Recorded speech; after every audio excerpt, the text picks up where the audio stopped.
Sommes-nous seuls dans l'univers? Ou bien y a-t-il d'autres planètes Terre? De tout temps, on s'est posé la question. On a enfin une chance de connaître la réponse. Sur les 50 milliards d'étoiles de type solaire de notre galaxie, 1 sur 5 est susceptible de posséder une planète habitable. Si je vous dis que vous avez une chance sur 5 de gagner au loto, c'est sûr que vous jouez. Il doit forcément exister un autre environnement propice à la vie, c'est sûr. Découvrir une autre Terre pouvant accueillir la vie est désormais à notre portée. Il y a encore 20 ans, les astronomes avaient connaissance d'une seule étoile qui soit entourée de planètes, le Soleil. On ignorait si les autres étoiles de la galaxie avaient des planètes. Pendant des milliers d'années, c'était impossible de le savoir. Peut-être que le Soleil était unique et qu'on avait eu un coup de chance. Mais en 1995, les astronomes découvrent une planète géante gazeuse appelée 51 Pégasi b. Elle ressemble à notre Jupiter, mais elle se trouve à 50 années-lumière de la Terre. Cette planète en orbite autour d'une étoile lointaine est la toute première exoplanète. Sa découverte met le feu aux poudres. Les recherches dans le domaine se multiplient. C'est une époque bénie en la matière. Des centaines d'exoplanètes sont découvertes chaque année. Beaucoup d'étoiles dans la galaxie sont dotées d'une planète. Elles sont même nombreuses à en avoir plusieurs.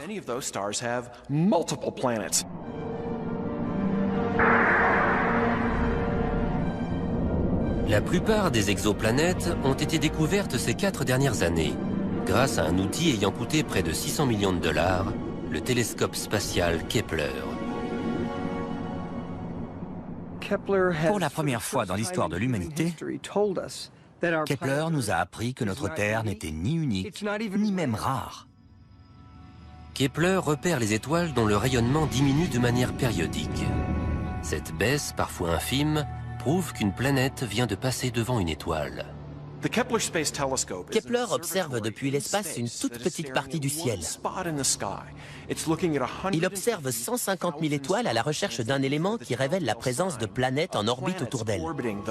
Chaque fois qu'une planète passe devant son étoile, elle bloque un peu de sa lumière. En mesurant la luminosité, on voit qu'elle baisse, puis qu'elle remonte une fois que la planète est passée.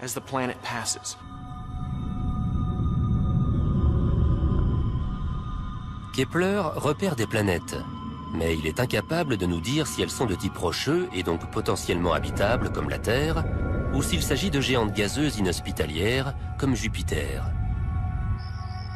Pour ce faire, les astronomes ont recours au plus puissant des télescopes terrestres.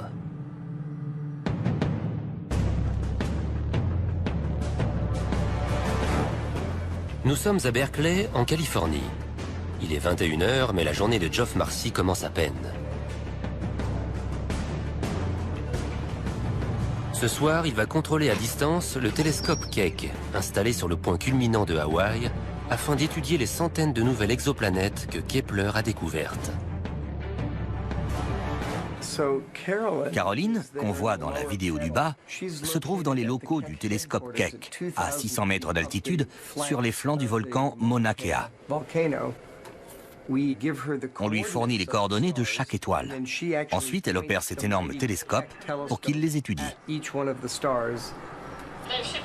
devrait être en plein milieu. Là. Ouais, c'est ça, c'est magnifique. Ok, on peut y aller. Ok, voyons un peu cette première étoile. Keck mesure l'attraction gravitationnelle qu'exercent ces étoiles sur leur planète.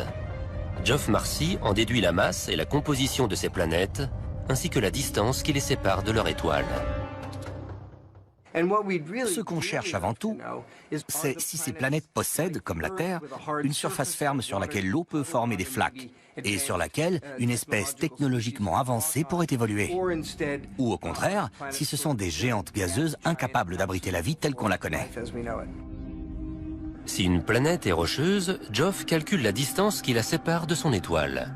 Comme boucle d'or, il cherche la température parfaite. Elle doit être ni trop chaude, ni trop froide. La température doit permettre à l'eau d'exister à l'état liquide. Si on est trop près de l'étoile, l'eau va s'évaporer. Si on est trop loin, elle va geler. Dans cette zone habitable, on peut trouver de l'eau liquide, et donc peut-être la vie. Quelques années de recherche et 2 super télescopes ont suffi aux astronomes pour réaliser un calcul jusqu'alors inconcevable. En se basant sur une toute petite portion du ciel, ils ont obtenu par extrapolation le nombre de planètes habitables qui pourraient se trouver dans la Voie lactée.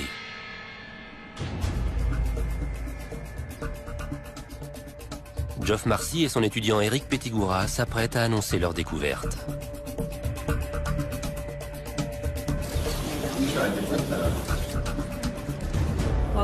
Bienvenue à la réunion d'information Kepler. Je vous prie d'accueillir Eric Pettigura.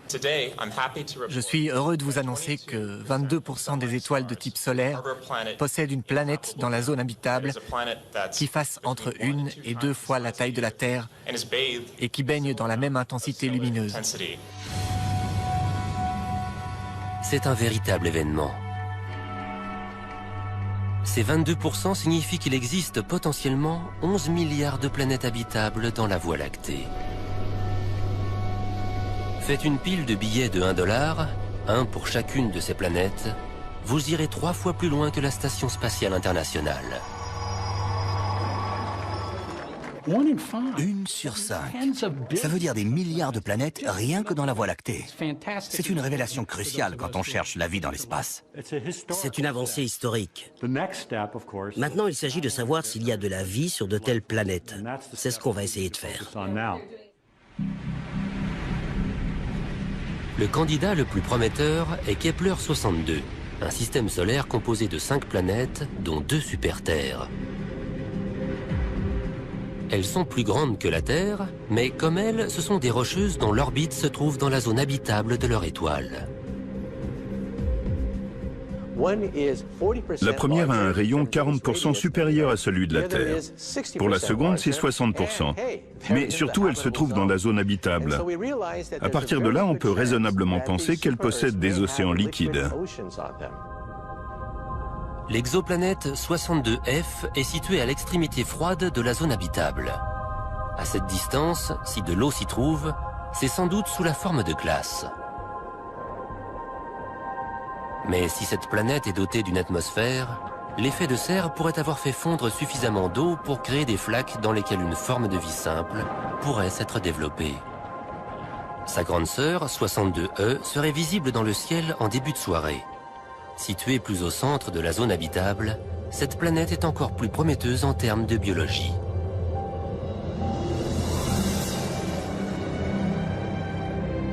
Les astronomes y entrevoient un possible paradis, doté de tous les ingrédients nécessaires à la vie. Des océans parsemés de chapelets d'îles baignant dans une température tropicale.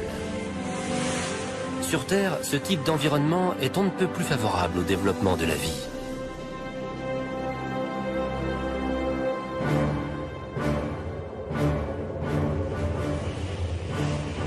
Kepler 62 met la communauté scientifique en émoi, car c'est la planète qui correspond le mieux à notre système solaire.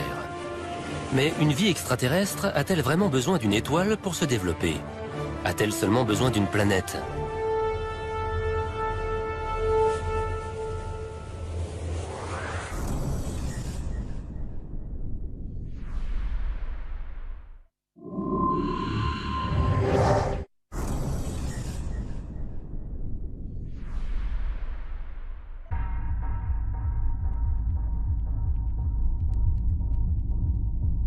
Rien que dans notre galaxie, il pourrait y avoir 11 milliards d'exoplanètes en orbite autour d'étoiles comparables à notre Soleil en termes de taille et de luminosité.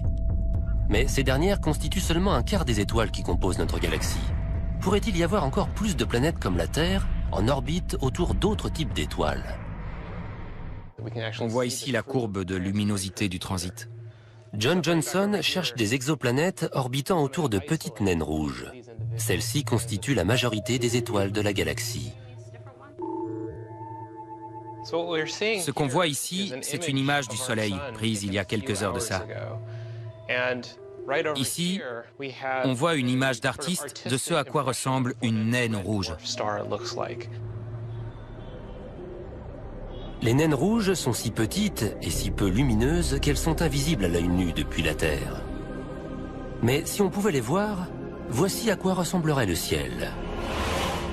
Les naines rouges sont 3 fois plus nombreuses que les autres étoiles, et de nombreuses planètes semblables à la Terre gravitent autour d'elles. On sait qu'une naine rouge a environ 1,5 planète. C'est une moyenne globale. Cela veut dire qu'il y a environ 200 milliards de planètes de la taille de la Terre en orbite autour de naines rouges dans la galaxie.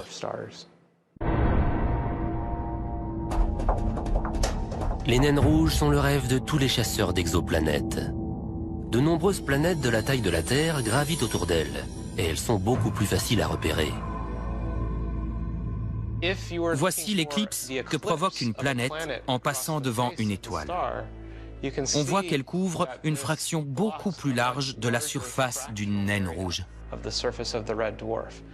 Comme le signal est plus clair, ces planètes sont plus faciles à détecter si elles gravitent autour de petites étoiles. Mais l'orbite de ces planètes présente une différence majeure par rapport à la Terre.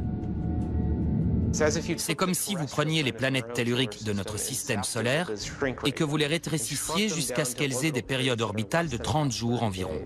Elles sont très proches de leur étoile. Pour qu'une planète soit ici habitable, elle doit être plus proche de son étoile, car les naines rouges irradient beaucoup moins d'énergie que notre Soleil. Leur zone habitable s'en trouve rétrécie.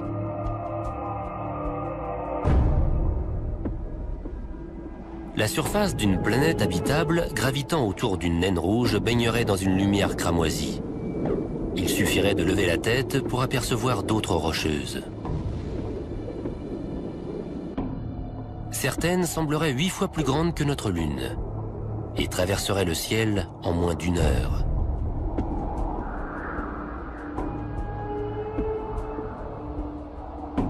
Il pourrait y avoir jusqu'à 22 milliards d'exoplanètes comme celle-ci, juste dans la Voie lactée. Cela signifie que pour chaque exotère baignant dans la lumière d'un soleil, il y en aurait 2 de plus dans le halo d'une naine rouge.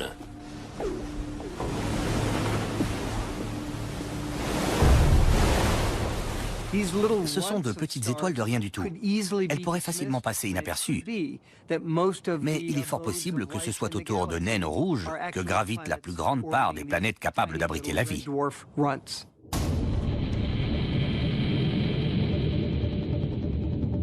Il y a 20 ans, nous avions connaissance d'une seule planète pouvant accueillir la vie. Aujourd'hui, ce nombre pourrait bien être passé à 33 milliards. Soit 5 planètes par terrien, hommes, femmes ou enfants.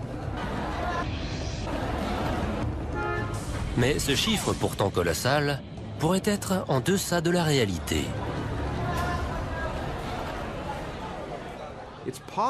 Il est possible que les formes de vie dominantes soient présentes non pas sur des planètes, mais sur des lunes. Très vite, en cherchant des exoplanètes, les astronomes se sont étonnés de trouver des géantes gazeuses, comparables à Jupiter, gravitant dans la zone habitable de leur Soleil. Ces planètes pourraient-elles être dotées d'exolunes?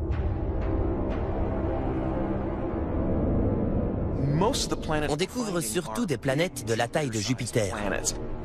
Mais parmi elles, beaucoup se trouvent à une distance de leur étoile comparable à la distance Terre-Soleil.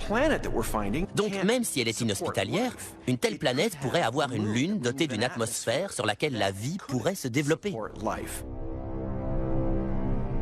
Le plus vaste de ces mondes rocheux pourrait ressembler à notre planète.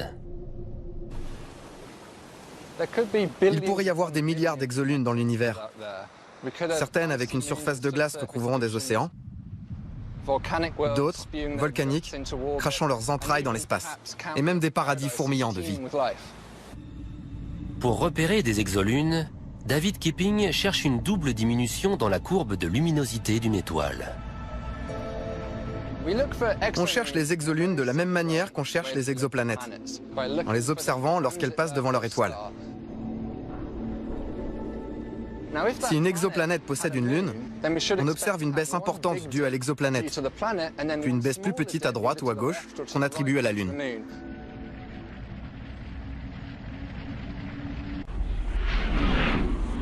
Ces lunes, situées dans des zones habitables, pourraient donc abriter la vie.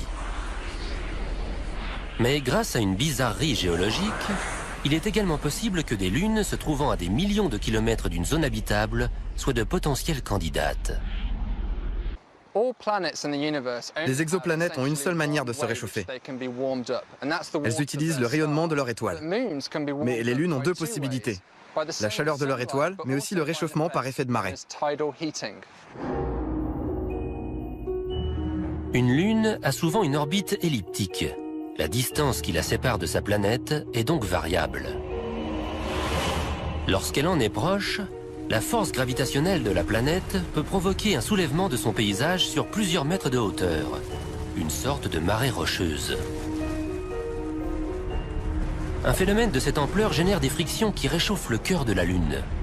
Si la marée est suffisamment importante, elle peut même donner à la Lune une température propre à la vie, et ce, à n'importe quelle distance de sa planète. Imaginez que vous gravitez autour d'une planète gigantesque, avec une source de lumière au loin. Cette lumière est suffisante pour la photosynthèse, mais pas pour réchauffer votre environnement. C'est votre interaction gravitationnelle avec cette énorme planète qui réchauffe votre environnement. Vous pouvez donc potentiellement devenir un havre hospitalier. Si elles existent, ces exolunes pourraient nous réserver l'une des vues les plus spectaculaires de l'univers.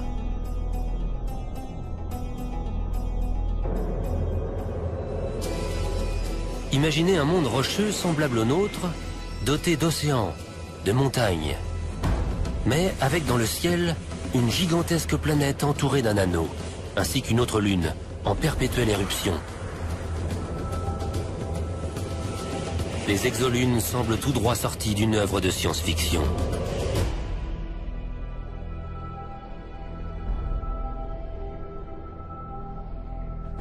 C'est une idée qui est très à la mode. Toutes les histoires de science-fiction se passent sur des lunes maintenant, plus sur des planètes. C'est fascinant, esthétiquement parlant. Ça fait une jolie couverture de livre. Une planète avec son anneau, surplombant une ville extraterrestre. Mais s'agit-il encore de science-fiction ? S'il existe des lunes semblables à la Terre et abritant la vie, on les découvrira dans les 2 prochaines années. Avec des milliards de lunes et de planètes habitables dans l'univers, comment ne pas croire à l'existence d'une vie extraterrestre ? Une étonnante stratégie devrait bientôt permettre aux chercheurs d'en apporter la preuve.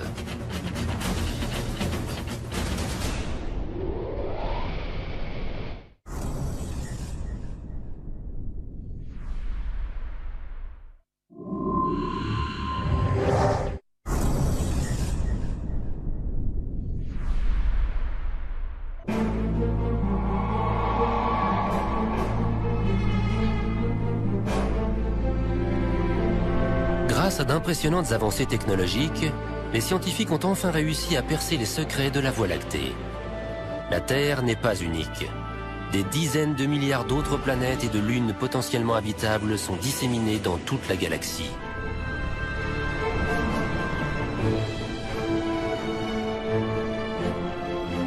Mais comment faire pour découvrir où porte la vie lorsqu'elle se trouve si loin de nous ? Vous allez me dire, pourquoi est-ce qu'on ne va pas visiter ces exoplanètes? On prend une fusée et on y va. Je vous répondrai que c'est impossible. Elles sont trop loin. Même la plus proche des planètes habitables identifiées par Kepler se trouve hors de notre portée. Il faudrait à Voyageur 1 plus de 200 000 ans pour l'atteindre. Et c'est la plus rapide de nos sondes spatiales. Dans cette quête d'une vie extraterrestre, les vaisseaux spatiaux ne nous sont d'aucune utilité. Trouver la vie dans l'espace nécessite un outil capable de voyager à la vitesse de la lumière. Les astronomes ont donc décidé d'utiliser la lumière des étoiles.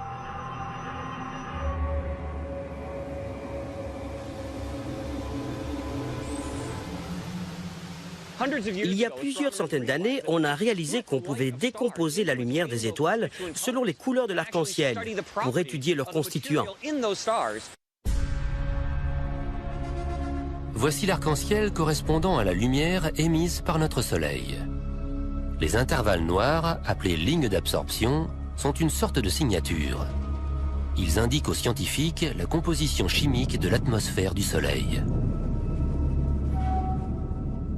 Comme les empreintes digitales, qui sont spécifiques à chaque être humain, les empreintes chimiques, ces lignes d'absorption que l'on voit dans le spectre de l'arc-en-ciel d'un objet, nous donnent énormément d'informations sur sa composition. Si l'atmosphère d'une étoile possède une signature, celle d'une planète doit également en être dotée. Et il existe des signatures chimiques que seule la vie peut produire. Pour les chercheurs d'exoplanètes, identifier une biosignature équivaudrait à trouver le Saint Graal, notamment s'il s'agit d'oxygène. L'air que nous respirons a été produit par des organismes unicellulaires microscopiques qui ont rejeté des petites quantités d'oxygène pendant des milliards d'années jusqu'à créer les niveaux d'oxygène actuels. C'est la façon la plus simple de repérer la vie n'importe où dans l'univers, car il ne peut y avoir d'oxygène libre dans l'atmosphère que s'il y a de la vie.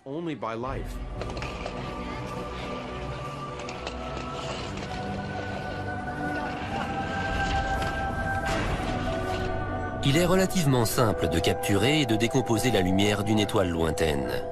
Mais pour une obscure et minuscule exoplanète, il en va tout autrement.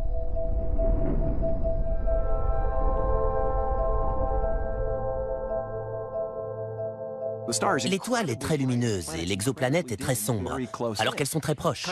C'est comme observer une luciole placée devant un spot. C'est une véritable catastrophe. Il faut trouver un moyen d'obscurcir l'étoile, de bloquer sa lumière, pour arriver à détecter la lumière très faible que renvoie l'exoplanète. Face à cet obstacle de taille, scientifiques et ingénieurs ont mis au point un dispositif audacieux, le Starshade.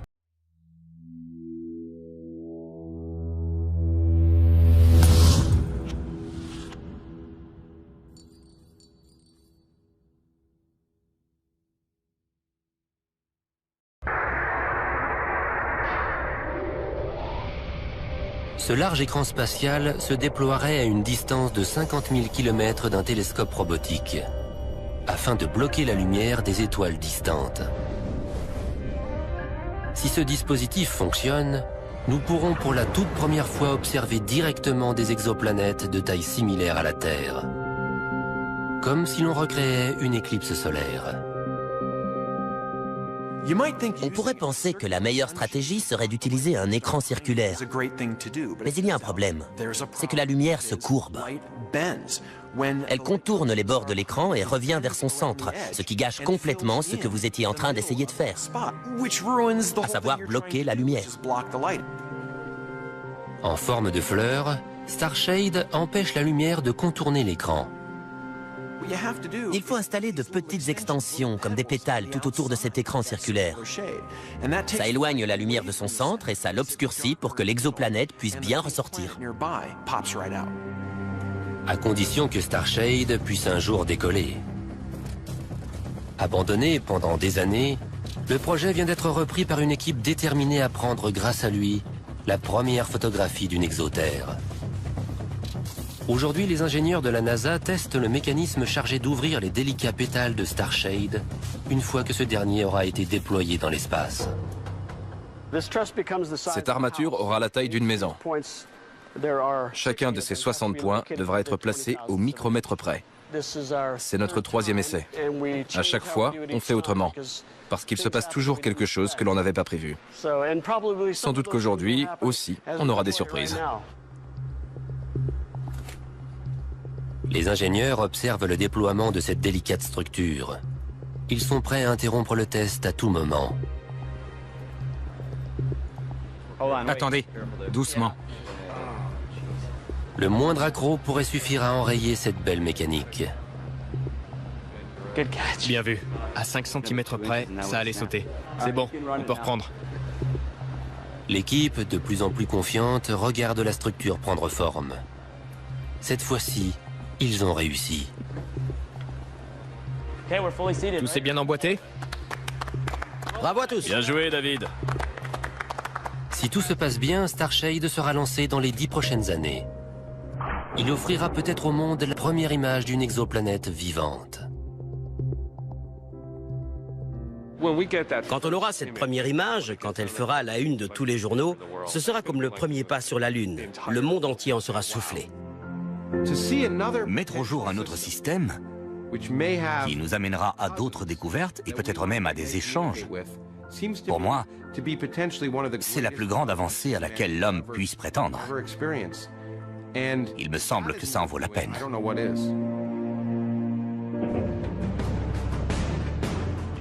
À présent, on sait qu'il y a des milliards d'exoplanètes comme celle-ci.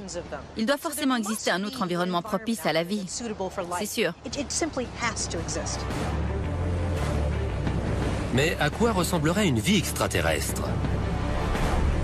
Notre histoire primitive nous livre de précieux indices sur la question.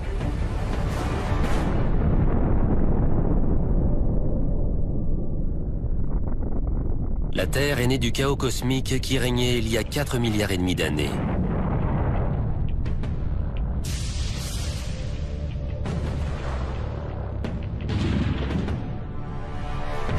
Des astéroïdes géants sont entrés en collision avec la Terre pendant des centaines de millions d'années, jusqu'à créer un océan de roches en fusion riche en éléments chimiques.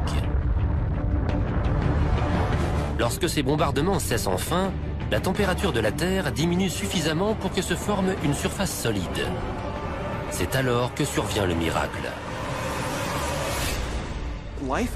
La vie est apparue sur Terre dès que les conditions idéales ont été réunies.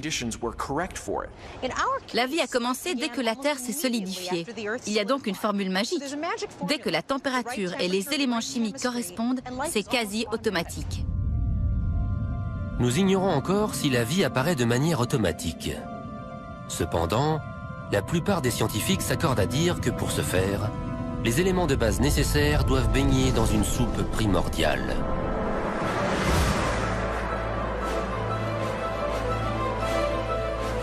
Toute vie, qu'elle soit animale ou végétale, qu'elle peuple le ciel ou les entrailles de la Terre, est fondée sur la même base chimique.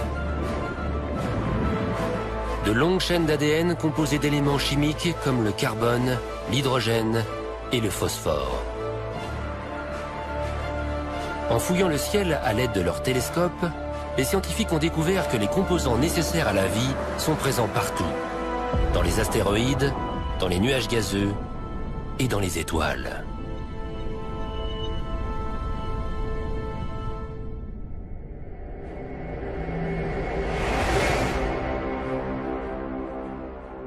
Le plus gros de l'univers est composé des mêmes éléments, ceux qui composent les planètes, ceux qui ont créé la vie sur Terre. Ces éléments sont sans doute présents partout dans l'univers. Ça veut dire que la vie a un immense terrain de jeu potentiel. Mais pour transformer la chimie en biochimie, un ingrédient clé est nécessaire. Sur Terre, toute vie a besoin d'eau liquide pour se développer et se reproduire. C'est une exigence propre à toute forme de vie. Soit vous êtes dans l'eau, soit vous êtes composé d'eau. Il n'y a pas de vie sans eau liquide. Si on n'a pas d'eau liquide, on ne peut pas mélanger les ingrédients qui composent le cocktail biochimique de la vie. Elle a une propriété stupéfiante, à savoir qu'elle détache les molécules et qu'elle les aide à se réorganiser pour adopter de nouvelles formes complexes. Par exemple, celle d'un acide aminé, d'une protéine ou d'un brin d'ADN. Le pouvoir de l'eau est tel qu'elle peut maintenir la vie dans les conditions chimiques les plus extrêmes, comme au lac Mono en Californie. Cette eau est 3 fois plus salée que l'océan, et si alcaline qu'elle brûle la peau à travers les vêtements. Aucune vie ne devrait être possible ici, et pourtant, on y trouve une foule de bactéries et d'organismes multicellulaires.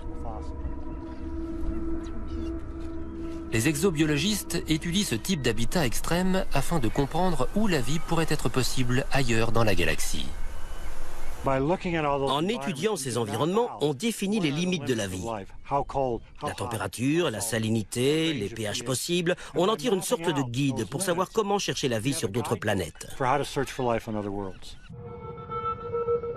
Si elles sont dotées d'eau liquide, des exoplanètes pourraient donc abriter la vie. Mais sous quelle forme? Les extraterrestres nous sont étrangers par définition. On ne sait pas à quoi ils ressemblent. Des hypothèses sont toutefois possibles à partir de ce que nous savons de ces environnements. Sur les planètes gravitant autour de naines rouges, la végétation serait violette et non verte, afin de tirer un maximum d'énergie d'une lumière faible et rouge.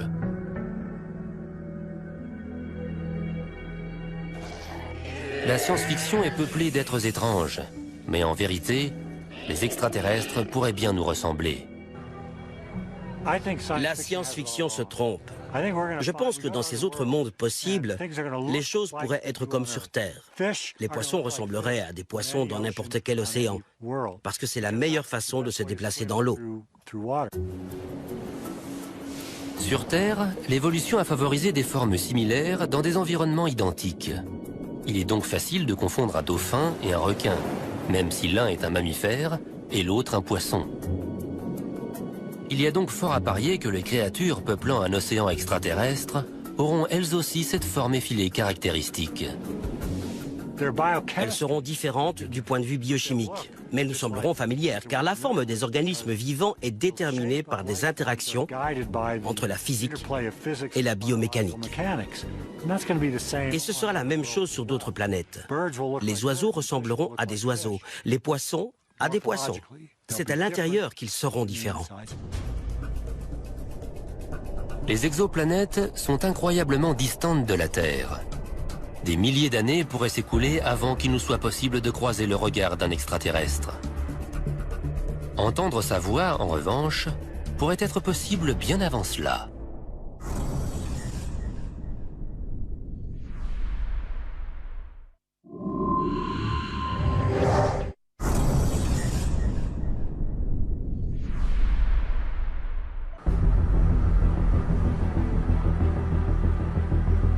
En Californie du Nord, 42 paraboles sont tournées vers le ciel dans l'espoir de capter des communications extraterrestres.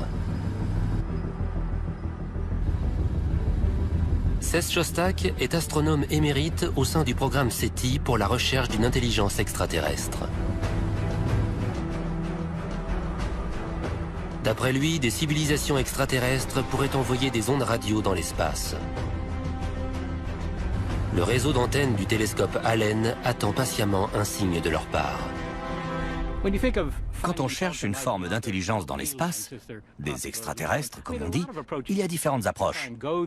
On pourrait y aller nous-mêmes, mais il se peut qu'ils soient très loin et nos fusées ne suffiraient pas. On peut attendre qu'ils se posent dans le jardin. Beaucoup de gens pensent que c'est déjà arrivé, mais pas moi. Et ce que nous faisons, c'est chercher des signaux. Un signal radio ou un signal lumineux, quelque chose qui nous permette de les localiser.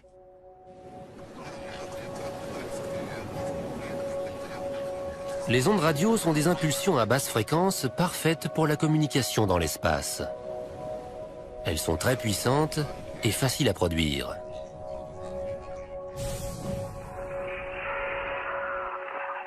Les ondes radio peuvent traverser les larges nuages de poussière qui bloquent les signaux lumineux.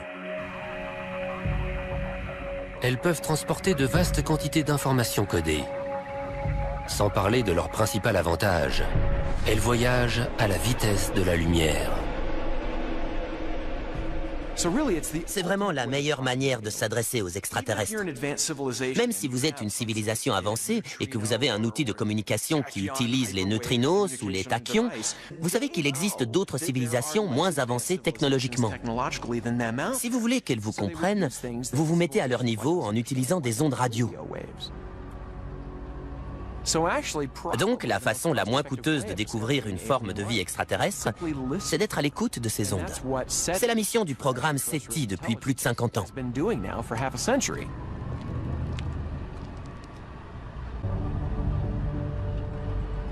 Jusqu'ici, le programme n'a encore rien détecté. Les astronomes comme Seth restent optimistes et pensent que leur recherche sera payante sur le long terme. Mais le temps presse. Dans 50 ans, SETI aura scanné l'ensemble du ciel. S'il se prolonge, le silence radio renverra les scientifiques à la case départ. L'expérience donnera des résultats dans les 40 prochaines années. Si on n'a rien détecté d'ici là, il faudra en conclure que soit les extraterrestres n'existent pas, soit ils n'utilisent pas les ondes radio, soit on s'y est mal pris. Mais si ça doit marcher, ce sera très bientôt. Les ondes radio ne sont pas la seule manière dont les extraterrestres pourraient communiquer. S'ils sont présents dans des systèmes solaires comprenant plusieurs planètes rapprochées les unes des autres, ils pourraient utiliser des faisceaux laser pour communiquer d'une planète à l'autre. Geoff Marcy pense qu'il est possible de capter ces signaux laser à l'aide d'un télescope optique géant du type de Keck. Voici une étoile qui a 2 planètes. À ce moment précis, elles sont alignées entre elles et avec la Terre. Donc, si les 2 colonies communiquent entre elles d'une planète à l'autre à l'aide d'ondes radio ou de laser, on espère pouvoir intercepter cette communication. Ou en tout cas, ce qui pourrait déborder jusqu'à nous qui les espionnons.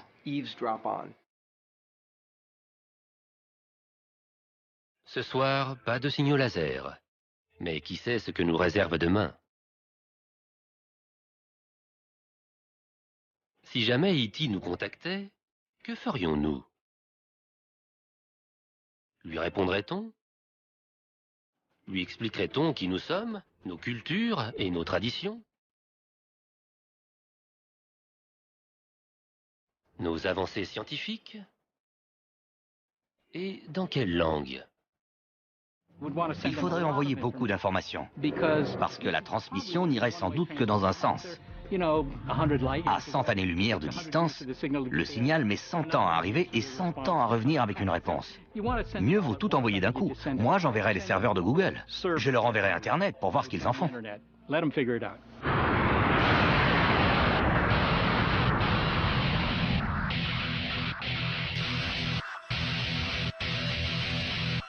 Deux aventures scientifiques tentent de trouver une réponse à la même question. Sommes-nous seuls dans l'univers? La première, la recherche d'exoplanètes, est une réussite. Chaque semaine, on découvre de nouveaux mondes potentiellement habitables. On se demandait si les exoplanètes étaient répandues. Maintenant, on peut le dire haut et fort. Oui, il y en a partout dans le ciel. Vous n'avez qu'à lever les yeux. Il y en a des milliers, dans toutes les directions. La deuxième tentative, à savoir espionner les signaux extraterrestres, est un échec. 50 ans d'écoute à l'aide de matériel de pointe n'ont donné aucun résultat. On cherche désespérément à surprendre une conversation entre 2 civilisations extraterrestres à l'aide de radiotélescopes. Jusqu'ici, aucun résultat, c'est le silence radio. Sur des centaines d'années, nous n'avons pas la moindre preuve d'une vie technologiquement avancée, ni même d'une vie primitive. Il y a quelque chose qui cloche. Des milliards de planètes pourraient accueillir la vie. Mais ces mondes intelligents resteraient silencieux? Serait-il possible que la vie apparaisse partout, mais qu'elle n'aille jamais nulle part? Une forme d'intelligence devrait laisser des indices visibles de sa présence dans l'univers. On devrait voir les autoroutes, les gratte-ciels, les infrastructures de ces civilisations. Pourquoi on ne les voit pas? Où sont-ils? Pourquoi diable n'atterrissent-ils pas tout simplement sur la pelouse de la Maison-Blanche? Une moitié de notre cerveau nous dit « Bien sûr qu'il y a d'autres formes de vie dans la galaxie, dont certaines sont intelligentes. » L'autre moitié nous dit « Arrête ton char, on n'a aucune preuve de ça. » On est comme écartelés entre les deux. Il s'agit du paradoxe de Fermi. Source de nombreux questionnements, il a également permis de faire émerger plusieurs solutions possibles. Pour certains, le passage d'une vie simple à une vie technologique et intelligente est un phénomène extrêmement rare et complexe. Serions-nous les seuls êtres doués d'intelligence dans l'univers entier? Est-il possible que l'humanité soit une bizarrerie, un pur fruit du hasard, un simple coup de dé dans le grand jeu de la biologie? alors que la plupart des exoplanètes habitables iraient leur bonhomme de chemin sans avoir aucune espèce intelligente avancée.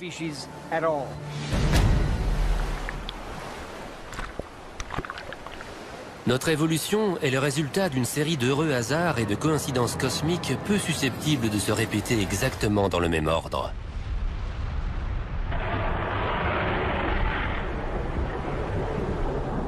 L'eau, par exemple. Il aurait suffi que la Terre en reçoive un peu plus pour que nous ne voyions jamais le jour. La masse de la Terre est pour moi d'un dixième d'1% composée d'eau. Ça représente une toute petite goutte par rapport au globe solide de la Terre. On peut donc facilement imaginer que d'autres planètes aient reçu 2 ou 3 gouttes d'eau. Auquel cas, les océans sont si profonds qu'ils recouvrent les continents et les montagnes. S'il n'y a pas de terre ferme, c'est difficile de créer des pianos ou d'écrire de la grande littérature, sans parler de concevoir des ordinateurs et des fusées. Mais même le fait que l'eau soit présente en quantité adéquate ne garantit en rien l'apparition de l'intelligence. En 4 milliards d'années de vie sur Terre, cela ne s'est produit qu'une seule fois. Les espèces évoluent dans le temps, mais leur intelligence ne se développe pas pour autant. Les dinosaures en sont le meilleur exemple. Ils ont survécu grâce à leur vitesse, à la longueur de leurs dents et à la solidité de leur carapace. Ils ont régné sur la Terre pendant 200 millions d'années, mais sans jamais développer la technologie dont nous, humains, sommes si fiers.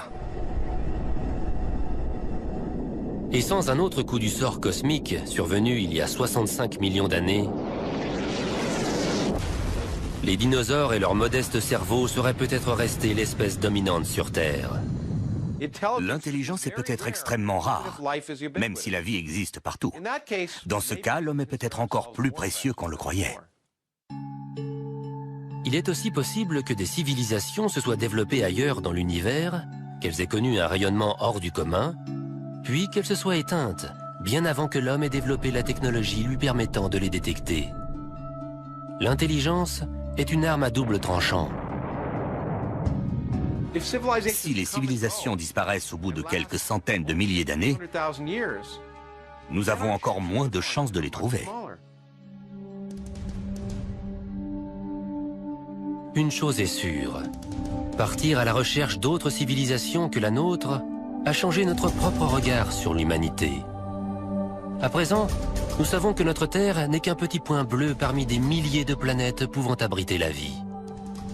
Il y a 20 ans, l'idée qu'il existe d'autres terres en orbite autour d'autres soleils n'était que pure spéculation. Maintenant, c'est quelque chose que l'on peut prouver. C'est fascinant. Chaque jour, de nouvelles possibilités sont révélées.